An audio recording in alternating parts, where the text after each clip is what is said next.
KUOW's Casey Martin has more. King County used to hold an annual one-night count in January, where dozens of volunteers would count how many people were visibly homeless. But that method has long been considered inaccurate. You're curious. The count used to be required by the federal government. That's been waived this year for King County. Instead, this week, the county's Regional Homelessness Authority is collecting more accurate numbers from service providers. Data for 2022 should be released in April, the authority said. A similar data collection found that in 2020, over 40,000 people in King County experienced homelessness at some point in the year. Casey Martin, KUOW News. The justices on Washington State's Supreme Court have not indicated when they'll issue a decision on the validity of the state's capital gains tax. Yesterday, the court heard oral arguments on a challenge to the tax. The 7% tax applies to profits from the sale of assets like bonds above $250,000. Noah Purcell, Solicitor General for Washington, asked the justices to issue a decision quickly since the state's already making plans to collect the tax. The tax is due on April 18th, and the legislative session is proceeding right now with budget writers, factoring in whether this revenue will be available and so on. Opponents of the capital gains tax argue that they're in their lawsuit that this is an income tax and therefore is illegal under the state's constitution. But the supporters call it an excise tax on transactions. A lower court rejected that argument earlier. The names of 3 people killed in a shooting Tuesday in Yakima have been released. The Yakima Herald Republic reports 40-year-old Nikki Godfrey, 65-year-old Roy Nogue Jr., and 54-year-old Jeffrey Howlett died in a shooting at a convenience store. The shooting suspect fatally shot himself on Tuesday. This is KUOW News. Support for NPR comes from NPR stations. Other contributors include Melville Charitable Trust, committed to ensuring all people have a safe, stable, and affordable home that allows them to thrive. Information about ways to prevent and solve homelessness is at melvilletrust.org. Welcome to Friday. Welcome to KUOW's Week in Review. This is Bill Radke here. Does the new Seattle Convention Center pencil out? How can we keep ChatGPT away from students if we can't keep it away from software code writers? And worst chicken slow cooker ever. That and more coming up this hour on the program. And we've got a panel of journalists with me. We've got insiders, tech correspondent Katherine Long. Welcome back, Katherine. Hey, I'm so glad to be here.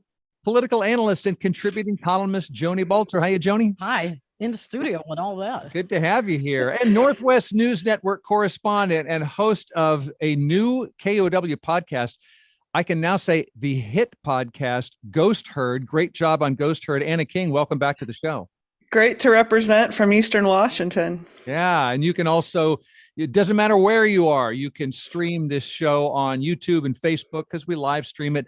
Just search KUOW Public Radio. Let's get at the week gone by. The downtown Seattle Convention Center has gotten even giganticer. A second convention center building opened this week, 20% bigger than the original, a $2 billion expansion that the convention center's president and CEO, Jeff Blosser, says is worth it. In 2019, this building had 45 conventions. As we go forward into 2023, we actually have 63 or 4 conventions now in the 2 buildings. Yet, Joni Balter, you don't seem excited. Well, I'm a little excited. Yeah. Let me explain. It's more complicated than that. I'm kind of 2 minds. I'm a downtown booster. I've said that here before. And I very much want to see our downtown revitalized. And you do in a situation like our downtown is in right now, you got to do a lot of different things. You got to hit it from different angles. But I'm not sure this is the right investment at this time. I mean, do you think we have a problem bringing tourists here? Last year, I think we had 3 million during the summertime, and hotels were absolutely almost at capacity. That's not our actual problem. Our problem downtown, and there are many problems downtown, is sort of the street by street vitality. Does this feel like a place you want to go to and spend time? Did you support? I mean, these things take time. Did you support this investment back when it was decided on a few years ago? Well, I don't remember being asked if I support it, but between you and me and whoever else is listening, No, I just don't think it's I don't think it answers the day-to-day problems we're having downtown. And some of those, and we'll get into it, I guess, are public safety related. I just feel like these big projects come in. I mean, there's nothing wrong with this. I'm not against, what did he say, 63 or 64 events a year. It's a big amount of spending. And I guess as a downtown enthusiast, I would say I want to spend every available dollar on revitalizing and reprogramming the place. And I don't know that this does it, even at 64 days a year. Katherine Long, the Downtown Seattle Association, says this will, quote, this will mean millions in new spending and tax revenue, adding fuel to downtown's continued recovery. Do you doubt that? Similar to Joni, I think I'm of two minds here. The question that comes to my mind is who is our downtown really for? Is it for tourists or is it for the people who live here? I would argue that, obviously Seattle has a vested interest in attracting tourism and their spending. But for those of us who live here, we want to spend time in downtown more than 64 days a year, conceivably. When I was thinking about this issue for this show, I was trying to think how many times I had actually been to the convention center. And I think it was maybe twice, maybe 3 times. All of those were for events that I was covering as a journalist. I don't know about the rest of our panelists. Do you guys spend much time at the convention center at all? I've been there about a couple times as well. But yeah, it was, again, for events that I was going to for work. But it's not for locals. I haven't been to the swimming pool at the Four Seasons either. It's not for me. Can I put a quick asterisk on something I said? I just want to be careful. He said conventions, I think, and sometimes they're more than a couple days. Just wanted to say that. Okay. But yeah, that is the point. So what are we going to do about a downtown? I've seen the headline on the new John Talton column, John Talton from the Seattle Times, talking about an urban doom loop in this weekend's writing of his. And it begins with, I've never lived in a city that's collapsing around me. He lives downtown. The problems are more than a convention center addition can address. We have to reprogram this place. Well, what are we going to do about remote work? I was speaking to some of the folks on the mayor's staff this week. Are we really? And this was a joke from a former mayor. Ed Murray one time said, well, maybe if Amazon builds all these towers and is unable to fill them with workers, which they actually did, but now are having trouble because of remote work, maybe I'll put, Ed Murray said, joking, maybe I'll put the homeless in the office towers. And now we are actually talking about office to housing is the phrase that's being used. We have to reprogram downtown. It is really, really suffering. Well, before I get back to the convention center, Anna, I wonder if you have a different version of that. You're in Richland. You spend a lot of time in the Tri-Cities and Yakima and maybe Spokane. Is there another version, an East Side version of this conversation we're having? Yeah, over here, a lot of talk has been going on about farmers markets and do we have too many farmers markets and do we have them in the right location? And should they be these big built out structures or should they be more like pop-up kind of things? And so I don't know, do we need more infrastructure for tourists or should it be more of a kind of pop up in one of these empty building kind of things where you take over a building for a day and make that the convention center? Seems like you guys have a lot of steel and concrete down there to utilize. I'd like, all of these decisions were made in a completely different climate. So the decision to build this goes back years, right? And so it's opening now, and we're comparing it, in all fairness, to the conditions that exist there now. Of course, if we had Amazon sit down and project ahead that we'd have all this remote work and all this retraction of jobs, if they could have sat down with the folks over at the convention center expansion, who built a gorgeous building, it's very pretty, and said, hey, in the future, when we all, don't know anything about the future, we'll figure out that these buildings could have been used for that. I mean, that's mildly impossible.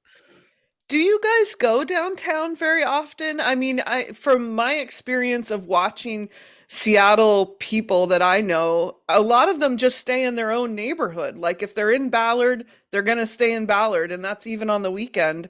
And if they're in South King County, that's where they're going to be, you know? So I wonder how many locals are going downtown on a regular basis. Yeah, Anna, building on that point, so speaking of pop-up stores and going downtown, one of the reasons that I have been downtown recently that I was excited about was for this Seattle Restored program that cites small businesses in vacant storefronts downtown. That seems like a great use of space to me. Pretty sure it costs less than $3 billion. It costs to fund that new convention center expansion. $2 billion, sorry, $2 billion off by a magnitude of 50% there. Still a huge amount of money. Well, but a city has a mix of things, and some cities, a lot of cities have their convention centers on the outskirts of town, but Seattle has this convention center where it is. The idea, as I said, the Downtown Seattle Association says it's tax revenue, and tax revenue goes to the city services of all kinds that we want. Are you saying that we don't have room for like what else should this area be? Office towers are losing tenants, as you said.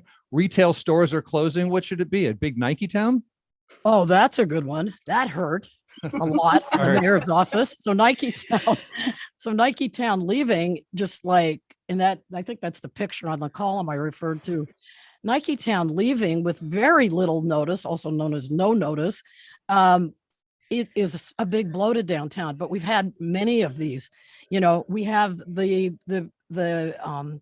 expected Amazon leaving many of these buildings, some of the other tech firms, remote work. You know, and let's be fair to downtown Seattle. This is happening across the country. Downtowns are struggling to recover. And yes, I do go downtown. I've long gone downtown. I used to go to a gym downtown, but you listen to that word used to. Because I'm not exactly loving downtown these days, I'm not going there anymore. It doesn't feel like it's the right use of driving and going and doing. And so I'm experiencing it personally. I think we cannot minimize how much remote work has had an impact. Something like we have 44% return to the office. Other cities have less or more. But this is the big job for the mayor. He's starting his second year in office.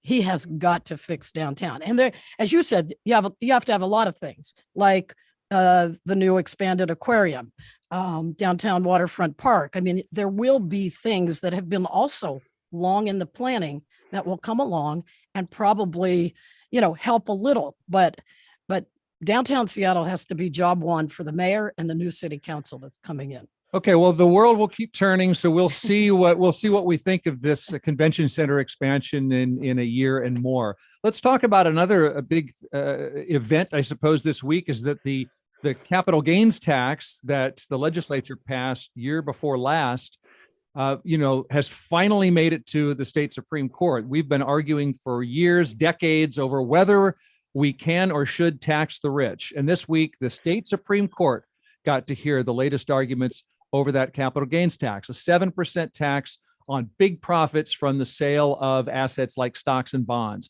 a tax that the state is planning to collect soon, as the Solicitor General, Noah Purcell, told the court. The tax is due on April 18th, and the legislative session is proceeding right now with budget writers, factoring in whether this revenue will be available and so on. So, Joni, the justices finally got to listen to arguments on both sides this week. What did we learn from these oral arguments? Anything? Well, I learned that the proponents of the capital gains tax believe they can probably defend it from two different directions. One, which is the main argument, that it is an excise tax and therefore it's legal. Now, it's like a tax on a real estate sale, right, which we have. It's right. And they're taxing profits from the sale of stocks and bonds. So it's not directly, they're arguing, an income tax. But a lower court judge over there in Douglas County disagreed. Yeah. And that's what sent this case to the Supreme Court. But you can tell by the arguments and even some of the ways the justices are asking questions that even if it is an income tax, folks kind of want to revisit rulings which go back to the 1930s. And it's kind of like, this is a liberal Supreme Court, and they may see it differently than that the courts have over the years and going back to the 30s. Right. We want to see if these justices see this as a property tax because you're not allowed to tax property at different rates, and Correct. this would be a tax on the rich, on the big capital gains above $250,000. Katherine, opponents of this tax are trying to do a little convincing of the court justices with targeted ads. Will you tell us about that?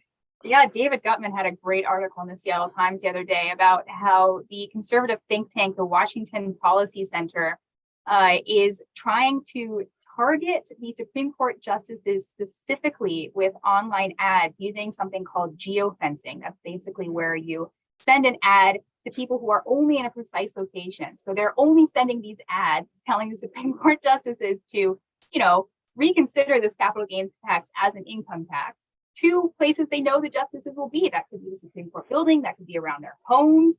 It feels a little dystopian to me. It's certainly not illegal, I don't think, but it's an innovative use of advertising. I don't know if it will actually sway the justices' opinions at all.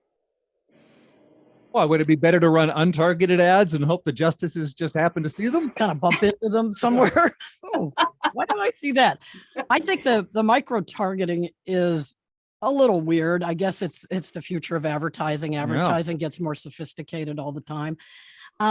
It's free speech. The Public Disclosure Commission wasn't too concerned about the fact that this was going on, but I think it's kind of like insulting to the judges to think that, if you hit me with an ad, that short little ad that said to rule the other way, then I was thinking, oh yeah, that's how I'll do it. I won't read any, deep think on this or earlier opinions. That ad, you got me there. Mm-hmm. But it opens up the question that if people technologically can do this, I mean, what's going to be the next step? Are we going to go after jurors? Are we going to go after, other people, public servants? It is a little concerning, I think, these targeted ads. Yeah, interesting. Would that be jury tampering? The more targeted we get. Well, Yes, I also think that there's a different message in there that donors to the Washington Policy Group, I don't know this for sure, but may be sort of saying, and when those Supreme Court justice races come up, we know how to advertise. Mm-hmm. Well, the tax is expected to bring in about $500 million a year, with proceeds going toward early childhood education. But that is if it even passes muster, and that is far from known. So we'll see what happens with the state Supreme Court. You're listening to Week in Review on KUOW. I've got Katherine Long here from Insider and columnist Joni Balter. Anna King is in Eastern Washington, which sadly participated in this week's rash of mass shootings. And we're going to discuss shootings in Yakima and elsewhere and what the legislature is considering doing about it after we come back from a short break.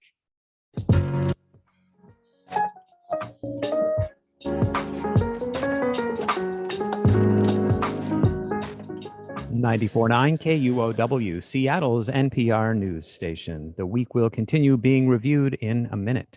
It's 12:23, cloudy and 48 degrees in Seattle. Every day we're hit with headlines, hot takes, TikToks, and tweets. When it's time to go deeper, all you have to do is listen. Join me, Kim Malcolm, and All Things Considered as we bring you in-depth news and maybe even a story that surprises you. Listen to All Things Considered every weekday afternoon on KUOW, starting at 3. Support for KUOW comes from Amazon, partnering with local food banks and schools to help meet the needs of families experiencing food insecurity in the Puget Sound. Amazon uses its transportation network to deliver meals to families and people who otherwise can't access food banks. You're listening to KUOW's Week in Review, or you're watching KUOW's Week in Review as we live stream the show on YouTube and Facebook. You can just search KUOW Public Radio there. I'm Bill Radke. I do want to warn you that the topic we're about to address now does involve violence, so be aware of that. We've got Anna King in Richland, Washington with us. Anna, you reported this week on that shooting in Yakima. A 21-year-old shot 3 people at a Circle K gas station and then himself. Do we have any idea why? Yeah, what we do know is that this young man had a history with drugs and a history with gun ownership, and that he had a history with the police department, and it's just tragic. This is like one of the latest gun shootings that I've had to cover. I also covered the gunman at the Fred Meyer store in Richland, Washington, that happened just relatively recently.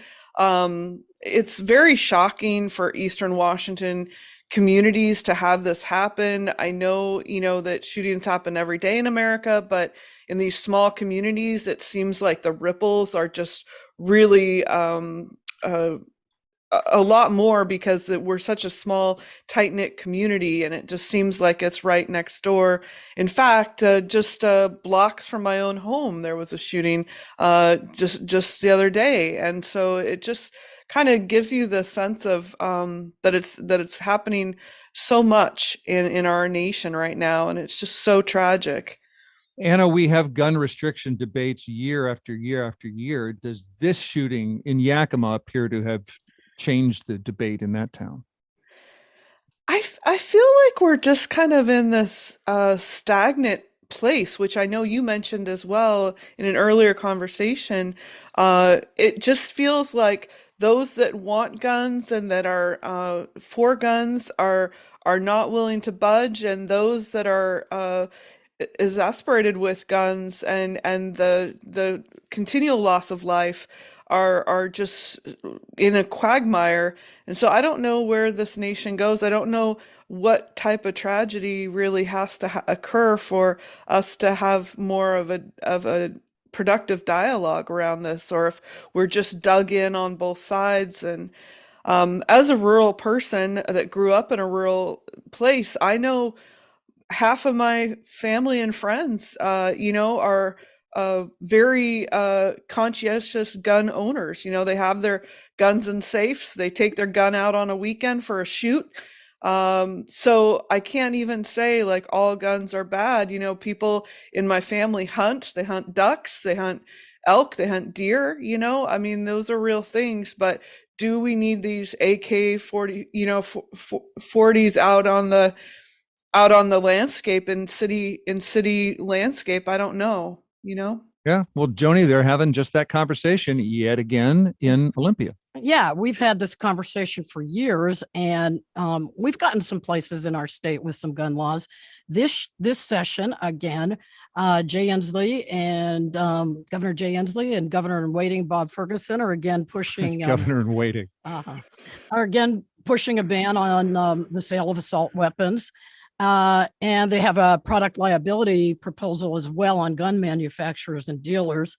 Talking about the second one first, we have product liability on so many things. It makes absolutely no sense that we don't do something about. Why would we exclude guns? Are we too successful on this topic? Well, I mean, a car's gas tank is not supposed to catch fire. The rifle, unfortunately, is working the way it's supposed to. Oh, okay. Well, I think that if we really want to get somewhere, we have to put a cash component into it. And so, we'll have that debate in Olympia. Mm-hmm. We'll have that debate in Olympia.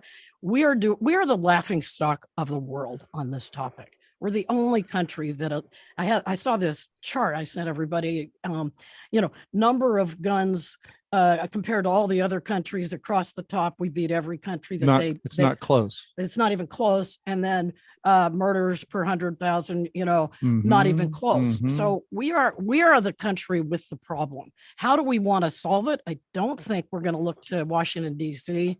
I think it's going to come from the states. And even as you say, it's going to come from the states. You look at a place like California, which has had horrible tragedies this week. California has some of the best gun laws in the country. So the gun laws aren't the only answer. The question is, do they work a little, and can they be made to work a little more? Yeah. Can you help listeners with, I'm sorry, I just, on that one point, listeners might wonder, well, why don't state laws help? Well, they've been proven to help if they're used. For example, something called extreme risk protection orders. They have those in California. They have those in Washington State. But if you look at some of the other states that have them, many people don't even know they exist. These are red flag laws, whatever you want to call them, where you go in and you see someone is a danger to themselves or others, and you explain. You go to I believe you go to the local police department, and anyway, you report the fact that someone should not be able to buy a gun for a year, and you have to be substantial about this. And those do work. We know they work, but they have to be used and they have to be known about. And I also wonder about doing that, like having one state be really hard on guns and one state not. I mean, there's so many highways in our nation, and look at Idaho and Washington's border. Like, people are moving to Idaho because they believe this is the next conservative bastion of the U.S. and that this is where they're going to raise their family the way they want to raise their family. And do we fragment our nation into these gun places and non-gun places? I don't know. That could be interesting from my perspective out here. Katherine, you were telling me the Washington Post is trying to portray to get across the level of American gun violence that Joni was describing. Yeah, I think this project is sort of trying to visually show this sense of overwhelmingness that comes with daily or near daily mass shootings, and something that I find myself fighting against personally, emotionally. It's so easy to just get dragged down into a sense of grief, this quagmire that Anna was talking about. But the Post has a video series where they are stitching videos of a reporter sort of showing slides describing the latest mass shooting, together with videos of a similar thing for all the previous mass shootings that have happened this year. And I think the intent is to sort of display this mosaic of violence that really gets at the sheer number of these events that people have to endure in this country. I wonder, when did it become a template that you're having trouble at work, you're having trouble at home, and then, okay, so the solution is that I should go outside of my home and take it out on people in a grocery store, people in a mini mart, or people gathered at, a concert or something. I mean, when did this become, what we know that people think this way, but when did this become the template for how to deal with unbridled, I guess, emotion, anger, something like that? How did it become stylish? Other countries, like I said, just think this is madness. Yeah, I wonder whether other countries, first of all, there's the mental health component. That's such a huge question. I do wonder how other people take care of one another in a way that we don't. Well, the big difference is the guns, because other countries probably have similar mental health problems as we do. That we don't think is that different. Go ahead. Oh, sorry, Bill. I just think this is also a really good discussion for our newsrooms. Like, how many, gun violence situations should one reporter cover if that is their beat? If their beat is city police, or their beat is just a city beat in a busy town of shootings. Should reporters be cycled off of that coverage, because it's really draining. Yeah. You're listening to Week in Review. That's Anna King from Northwest News Network, and from the new KUOW podcast, Ghost Herd. We have political analyst Joni Balter with us. From Insider, tech correspondent Katherine Long, too. And Katherine, you've been writing about, or Insider has been reporting on Amazon trying to get employees to stop giving confidential information to the world's most famous AI chatbot. Will you please explain this? Why would Amazon employees be doing this? So my colleague Eugene Kim reported this week that Amazon's attorneys, in no uncertain terms, warned Amazon employees to stop telling confidential Amazon code to ChatGPT. And the reason Amazon employees might be doing this is because they want a little help. It's difficult to write code that works, especially if you're on a deadline. Sometimes, maybe not always. And if you're able to provide ChatGPT with a snippet of code that you've already written or already exists in Amazon's code base and say, hey, write some code modeled on this piece that I've given you that does X, Y, Z, that can be a real time saver, a real stress saver. And it's easy to see why software developers would do this. I mean, this is something that software developers are already doing. Microsoft has another OpenAI being the company that made ChatGPT. Microsoft has an OpenAI program on GitHub called GitHub Copilot that has a similar functionality. But the issue is also that there's a close relationship between Microsoft and OpenAI, the company behind ChatGPT. And if Amazon employees are sharing company secrets with a Microsoft-aligned company, you can see how Amazon would be pretty concerned about that. Yeah. How does it affect? First of all, I have so many questions. First of all, does it work? Because we've heard that ChatGPT is marvelous, and also it's just aggregating and assembling. It's not, the program is not interested in being right. It's just interested in collecting what it collects and convincingly relaying it. So does the ChatGPT make great code? My impression is that it makes code that is sufficient enough for Amazon engineers to want to rely on it as a coding assistant. My hope is that these engineers are checking what ChatGPT comes up with, but there's a long tradition in software development of looking at the types of code that other people have developed and repurposing that in whatever you're working on. So it's not totally out of the ordinary by any means. Could they take advantage of that wonderful tool then and somehow keep it private? Whether that be working on their own proprietary AI bot, maybe that's around the corner. I don't know. Is there any fix for this?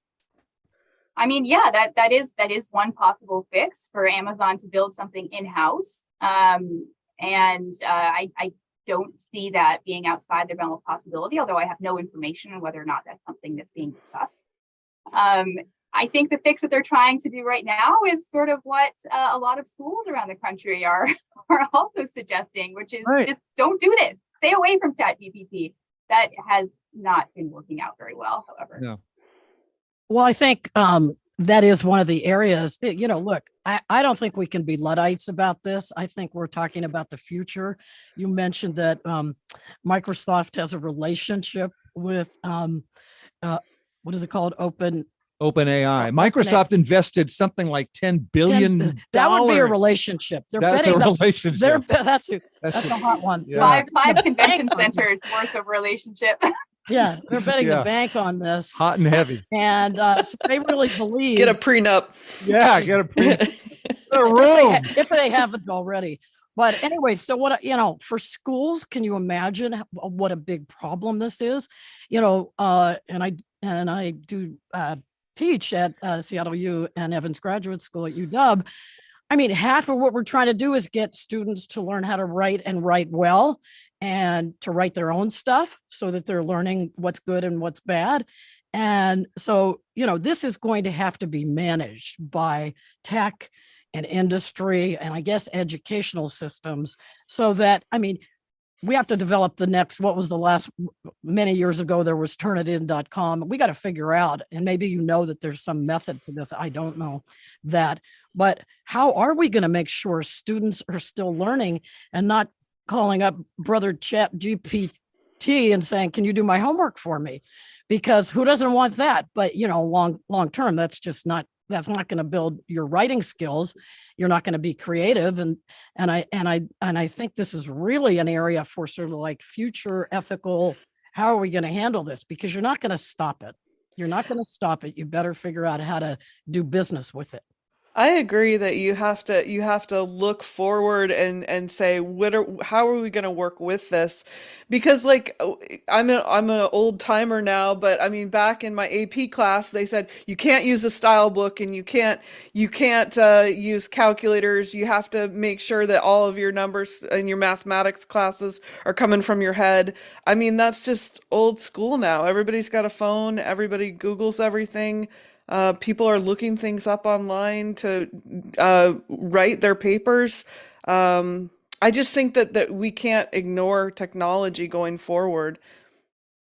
Yeah, totally. I mean, there's just no way to credibly tell students you're not allowed to use this. We have a company like BuzzFeed deciding to use ChatGPT to replace some of his reporters. You know, they said that they were doing everything but reporters now, which gives you a ton of confidence. Now we're not going to replace the reporters yet with this yet, but maybe, yeah. I mean, we're going to have to come up with a way to work with this and see what kinds of things we're already doing can be replaced by ChatGPT, and you know, it's just going to prompt a conversation about yet again, as always, about what are the things that we humans can do that the technology we developed can't. Yeah, I'm glad you said that, Katherine, because there are areas where ChatGPT sounds like is going to be better than people. I'm comfortable with that. We've got to figure out how to live in a new world and decide what is our highest and best use. And you know, they're teaching people who are using this as a tool. First of all, you're teaching students about reality because this is the world they live in. You can teach them how to fact check GPT, ChatGPT. There's a teacher, I think it was the New York Times, was describing a teacher who says, okay, use ChatGPT to make an outline now to sort of marshal your task, and now put your laptop away in the room and take out a piece of paper. Yay, and paper. Write your essay longhand and see what you can synthesize from it, see what you can add to it, see what you can do in a group. So but Seattle Public Schools is trying. They're trying to block it because they don't have the right tools to make sure students are still learning. You know, I have no problem with students looking stuff up, but then their job is to creatively use what they looked up and write from themselves, not have this little friend help them do their schoolwork. You know, this has to evolve. I think it's very concerning for education. I do think that, and I bet Microsoft, for some of those billions there, probably has thought of how to make it so that it's not abused in the way that we're talking about, so that it has some component whereby we can still do creative stuff and judge our individual skill set so we can get better at it.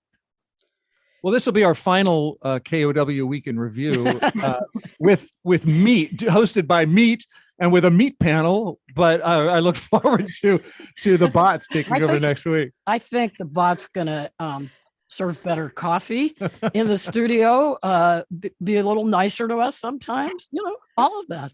People hate human journalists as it is. I think the public might appreciate this. Okay, let's take a break. That's my human judgment. I just feel intuitively that it's time to take a short break. I don't know how I know that. Million years of evolution. And so we're going to do that and get right back to more of the Week in Review. Don't go away. You can live stream the show on Facebook and YouTube. We'll be right back.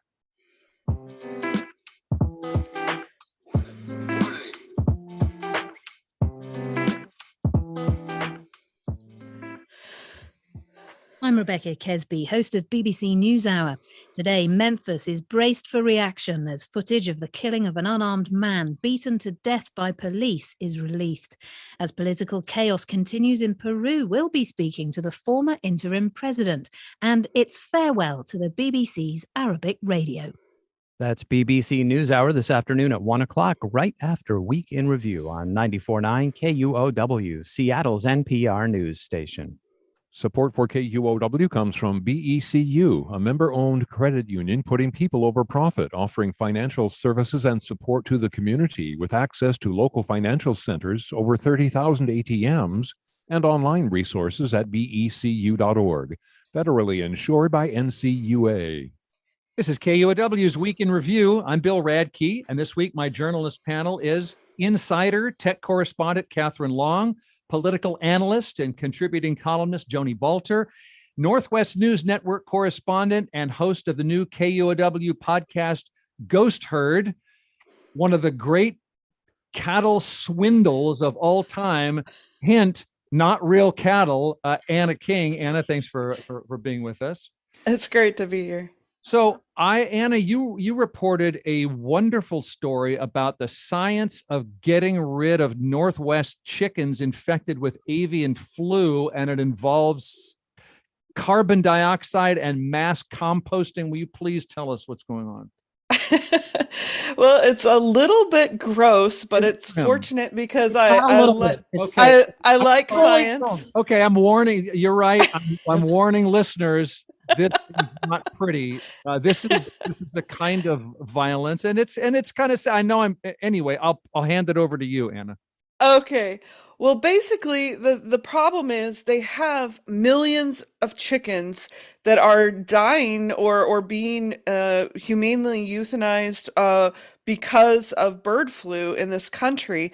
And what do you do with all those chickens? Can you move them? Can you burn them up? Can you how do you get rid of these millions and millions of chickens? And it is our agricultural system that we like cheap food. We like the availability of our food all the time, year round. And so that has bred bigger and bigger operations. So when one of these operations has a problem, it's a real vulnerability for bird flu. And so one of the ways that they're able to kind of dispose of these birds is by composting them. And it sounds gross, but it's not like your backyard, veggie pile you got in the corner of your yard. This is high-tech science. And what they do is they mix the birds with like a organic material like a wood chip or a corn chop or straw, and then they cover the whole windrow with that organic material as well after they mix them all up. And then they try to get to heat so that they actually slow cook these birds for 2 separate rounds of cooking, so that by the end of the day, there's no bones, there's no beaks, there's nothing left. They're just soil. And that soil can be applied on any kind of crop or landscape in the state of Washington. There's no restrictions on that. You guys look uncomfortable. I'm sorry. I am uncomfortable. I'll tell you what, I'm going to turn it over to Katherine and Joni, but I'm uncomfortable because I'm realizing that I probably have a different, I probably will be composted. I am by next week when it's coming soon. When Chat GPT takes your sure. Okay. I am sort of horrified / delighted at science and at what human reporters do to portray what is so fascinating about our world. But I feel like I let that creep into my introduction of this topic as if it's much sunnier than it is. It's terrible. It's dying birds and avian flu, but there I've positioned it better that way. I could just ask 100 questions, but so well, and backing up, I mean, this is a massive problem throughout the U.S. If you haven't been following this problem, we have one of the worst outbreaks ever in the U.S. and across the globe of bird flu. And this is a real problem, not only for our chicken houses and the price of eggs and the price of chicken in the supermarkets, but it's also a problem for the spillover effect that could occur. The amount of viral load you have in the environment dictates the chances of that virus is going to jump into a different species, into humans, and the veterinarians that I've spoken to are awake nights thinking about the possibilities. They're seeing this jump into otters and seals and different raptor birds. And so, I mean, to see this go into humans would be catastrophic. Again, another pandemic that we could be dealing with. That sounds awful. That sounds so bad. But Anna, I have to admit, my brain sort of shut off after you said two words earlier in your introduction. Those two words were slow cooker. This is not like the slow cooker I'm using to make my stews, right? This is very different.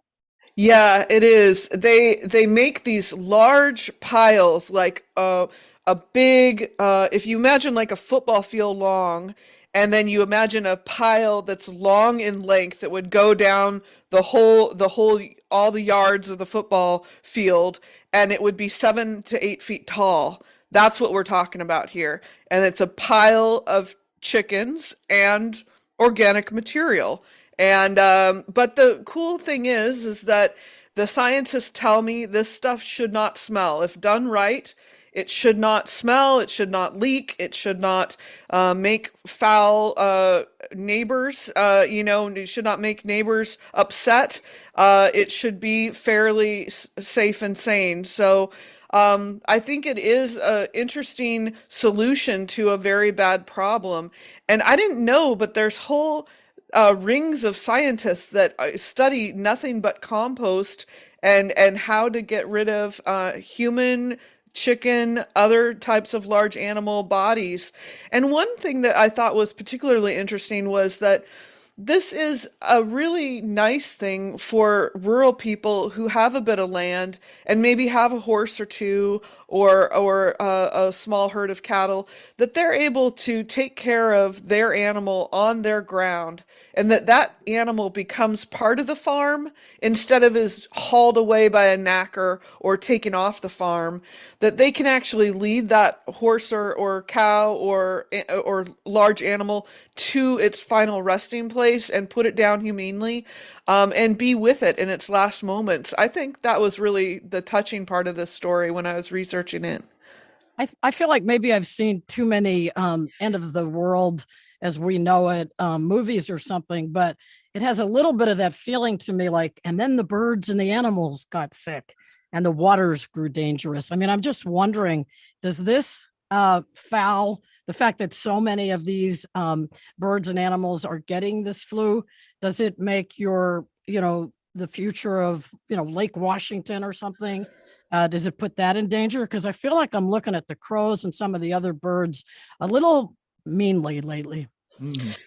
Well, you should be okay with most of your crows and songbirds and your hummingbirds. Their body temperature, veterinarians tell me, is too high for most of them to be affected by this bird flu. It's your waterfowl, your cranes, the beautiful sandhill cranes that come across, the ducks, the chickens, the guinea fowl. Those are the real ones that have a real reaction to the virus, but also can carry the virus from place to place. And that brings me to another interesting fact, which is that as the migrations happen, there's, dozens and dozens of species of these animals that come up from southern areas into the north during the spring migration. And as each one lands, as each of these varieties of birds land into these water holes, they deposit a little of the virus or a lot of the virus and kind of party hardy with each other, mingle, have a kegger, and then they depart for their next landing spot. And then another succession of birds comes. They lay down more virus and catch the virus and move it. So the building of the viral load on the environment continues throughout the spring and gets worse and worse. And so spring is coming, and it is a real concern that we'll see more of this and more scarcity of chicken and eggs in the future, not less, because there'll be more viral load moving around on the landscape. So speaking of chicken and eggs, can I make this political here for a minute? I swear some of the conservatives, Fox News stations, act like they never heard of bird flu because they keep sort of obsessing over egg prices, which are indeed very high, but somehow it's Joe Biden's fault and they don't know that this is going on and limiting, the product. I mean, I don't understand how that hasn't been explained better. Well, and it takes 4 to 5 months for a small chicken to become a real full tilt egg layer. So even when you are recovered and you say, let's hit the start button on this chicken house, it takes 4 to 5 months to ramp up into egg production. And then the egg production is staggered in different barns. So they don't have all their chickens start at the same time. They're trying to stagger so they have a whole months long supply, not just a brief period of time with egg layers. So that's why we're so behind in the egg production. And it's really crazy out there. I talked to a local baker at Ethos in Richland.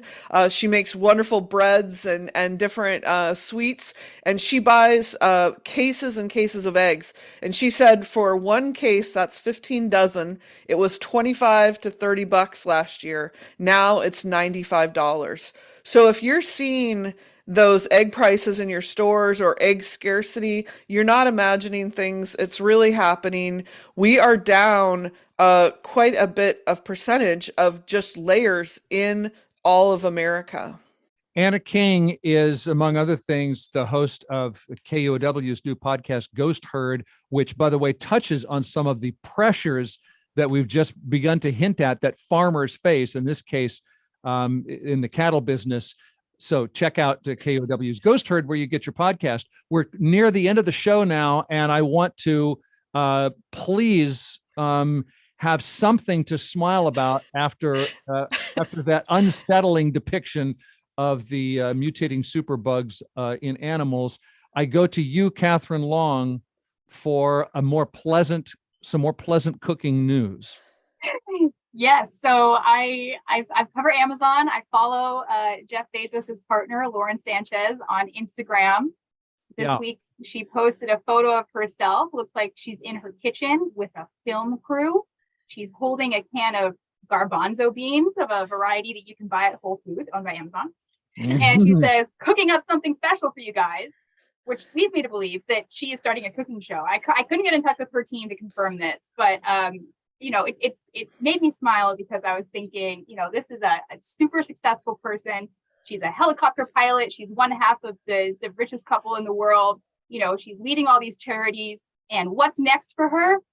Taking on Paula Deen, showing us all how to make hummus. She's also going to do an all-women space flight next year. She talked to the Wall Street Journal, and on Jeff Bezos's Blue Origin rocket, it's going to be Lauren Sanchez and women making a difference in space. And if you thought there were a lot of bad jokes about the shape of the Bezos rocket last time, wait until it's his significant other on board. But I don't. She wouldn't say who's going to be on board. Who are the women making a difference? That's going to be interesting. And one more piece of gossip news for us, please, Katherine. Oh, well, so again, via Instagram, Seattle had a bit of a run-in with the influencer scene this week. Carolyn Calloway, who rose to some notoriety a couple of years ago as a scam artist, now marketing himself as a redeemed scam artist, absolutely ravaged the city of Seattle on Instagram. She said, a little known fact about me is I lived in Seattle for 3 months, and let me tell you something, no city has ever been a worse fit for me. The granola, the rock climbing, the outdoor performance gear worn indoors at these weird little concerts that people would throw in the basements of houses they shared with 7 other roommates. Seattle was an organ transplant that my body rejected flat out. I'm not saying I hated Seattle. I'm saying Seattle hated me. I saw the dragging on Twitter reaction to all of that. So you can check it out yourself. I had never heard of Caroline Calloway, but just in the couple minutes in the minute or so we have, that's a good segue, Joni, to what you told me was making you happy with something about Seattle that makes some people sad. Yeah, maybe she missed this, Yeah, maybe Caroline. Maybe she missed it. She didn't know that on whatever today is, January 27th, we had our first 5 o'clock sunset last night, 5:01, and these last all the way through the beginning of November. And what it really means this: we survived January, much of it, and by Big Dark. Yes. They talked about this on Seattle Now, KOW's daily podcast, Seattle Now. The hosts, Patricia Murphy and Justin Shaw, from the Seattle weather blog. Justin Shaw said, whenever he writes about the 5 o'clock sunset milestone, he hears from people say, no, I choose to live here at latitude 47. I like to refer to them as the vampires, but no. You embrace the darkness and you don't complain about it. And, so I've seen, I've been doing this countdown on Twitter, right? Pretty much every day, like 18 days till sunsets at 5 p.m., 17, 16, 15. And there's always a couple folks who are like, boo, hiss, boo, like, let the darkness reign. That true Seattleites would it be, looking forward to the sun. Are you from California? That kind of stuff. Well, I would say a true Seattleite appreciates both. It's okay to love the winter, love the end of winter, love people who feel differently. Anna King, will you close the show? Because you strike me as a lover of it all in the Northwest. Well, I sure love what's coming up. That is that calving season is just around the corner. I've been talking to some of my close ranchers, and at the peak of birth, some ranchers can see dozens of calves a day, and they come in the frozen earth. They come on where there's frost on the sagebrush, and they hit the earth like steaming black wet seals on the earth, and they're wet and they're black and they're so cute, and their mothers lick them dry, and it's just a sign that all is new again, that we have spring, that we're ready for it. Spring is coming. Thank you so much, Anna King, Northwest News Network, and KOW's podcast Ghost Herd, insiders Katherine Long, political analyst Joni Balter, and producer Kevin Kniestet. Thanks, everybody, for being our show.